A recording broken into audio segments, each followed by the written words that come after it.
Então o Museu Zoológico, né, Auro Miller, ele... Aquela mesma coisa que eu falei das gerações, né? Quem foi das gerações anteriores ao ano 2000, o museu ele ficou ali até o ano 2008, se eu não me engano, 2007, quando ele vem aqui para a Rua da Ladeira. Então, é difícil perguntar para a criança que não passava no centro e entrava no museu para ver as peças que ali se encontravam. Terneiro de duas cabeças, a ossada da baleia, os macaquinhos, os pássaros empalhados. Então era uma coisa que era tradicional. Tu cruzava o centro, puxava a mãe e pedia para entrar ali dentro do museu. Áureo Nicolau Miller nasceu de um pai suíço, uma mãe riopardense brasileira, no que hoje nós conhecemos como Casa Velha, próxima à Ponte Seca, no bairro Ramis Galvão. Na época era distrito do Couto. Desde criança ele se interessou, assim como os irmãos, por estudar, que era um viés da família, isso era importante para a família.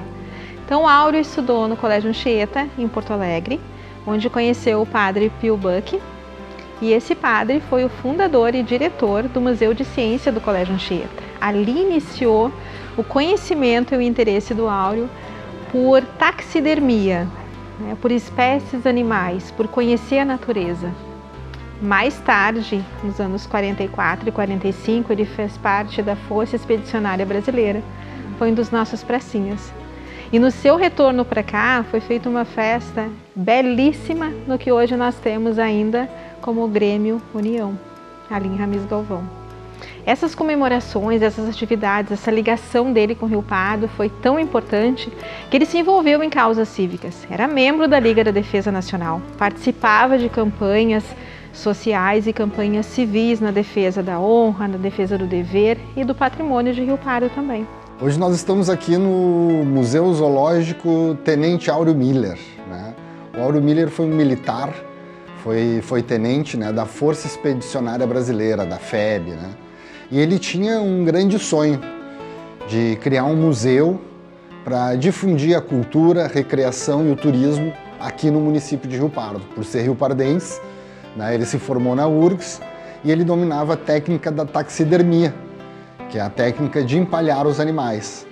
Aquela coleção, desde criança que ele tinha interesse em animais, principalmente em aves, ela se incrementou. Quando ele voltou da guerra, ele chegou em Rio Pardo com um papagaio, ganhou algumas araras e 2 águias que ficaram anos na família dele. A irmã dele também tinha um sítio na qual fazia tanto a conservação dos animais em ambiente natural, quanto também taxidermia depois que esses animais morriam. Então empalhar esses animais era uma maneira de trazê-los afetivamente ainda junto com a família. E uma das coisas importantes do Áureo é que ele não ficou preso apenas naquela ideia de ter um museu ou ter um espaço de animais que fosse um espaço reduzido ao animal empalhado. Muito pelo contrário, o amor dele pela vida, pela natureza, era tão grande que ele proibia a caça de qualquer espécie de animais nas terras dele por onde ele passava. E a coleção do museu que nós temos hoje, o Museu Zoológico, ela se iniciou com essa coleção que ele chamaria de Museu das Aves, que era a maior parte dos animais que ele tinha como animais de estimação, né, como parte da própria família dele. Quando a gente faz uma visita no museu, nós encontramos aves, mamíferos, né, encontramos ovos de pássaros, encontramos, né, uma das peças mais procuradas, assim, que é o terneiro com 2 cabeças, né, que é uma anomalia, que eventualmente, né, não são comuns, mas acontecem, né, no cotidiano. E o museu hoje ele está realocado, então, na Rua São João 274. Todo o acervo, então, né, está em exposição aqui num novo espaço, as pessoas que queiram conhecer. Haviam mais de 200 espécies que ele tinha em taxidermia e que ele não pôde mais manter em casa, por isso ele fez essa doação ao município. E a essas espécies foram agregadas outras espécies também, que chegaram com o passar do tempo. Hoje nós temos quase 400 espécies ainda ali.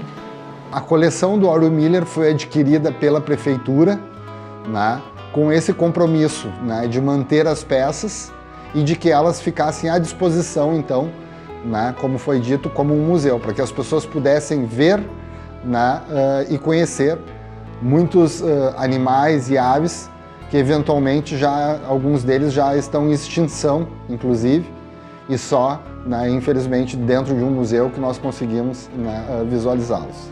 Nos anos 79 e 80, a Prefeitura adquiriu essa coleção particular e mesmo durante esse período ainda, estando vivo, ele participava das visitas, das monitorias e das orientações.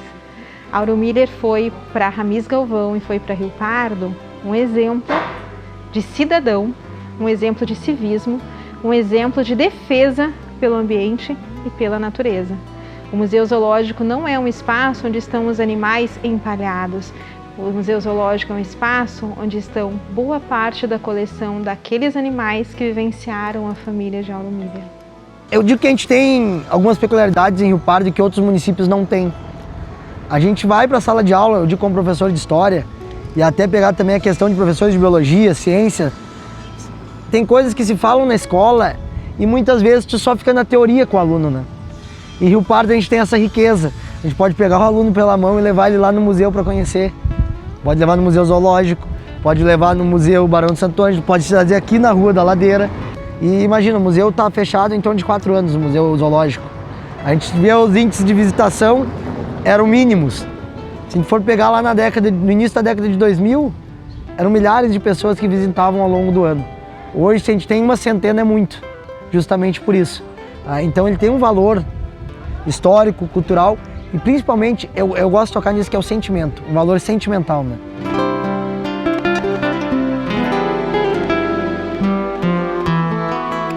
Lenda da Mula Sem Cabeça. Há muitos anos, no bairro Fortaleza, morava um americano, dono de algumas mulas. O estrangeiro costumava permanecer em frente à casa, observando os animais enquanto pastavam. Uma noite, um morador passava pelas proximidades, altas horas da noite, quando algo intrigante aconteceu. Ao olhar para uma das mulas, viu uma grande bola de fogo no lugar da cabeça. O homem ficou apavorado. No dia seguinte, ele mesmo se encarregou de contar a história da assombração para toda a Fortaleza. Os moradores, intrigados com a história, não comentavam outra coisa. Logo, passaram a espalhar que a aparição significava que alguma moça estivera namorando um padre. E as moças da cidade, que zelavam pela sua reputação, tinham receio de se aproximar dos padres e levantarem suspeitas de terem sido dominadas pela maldição.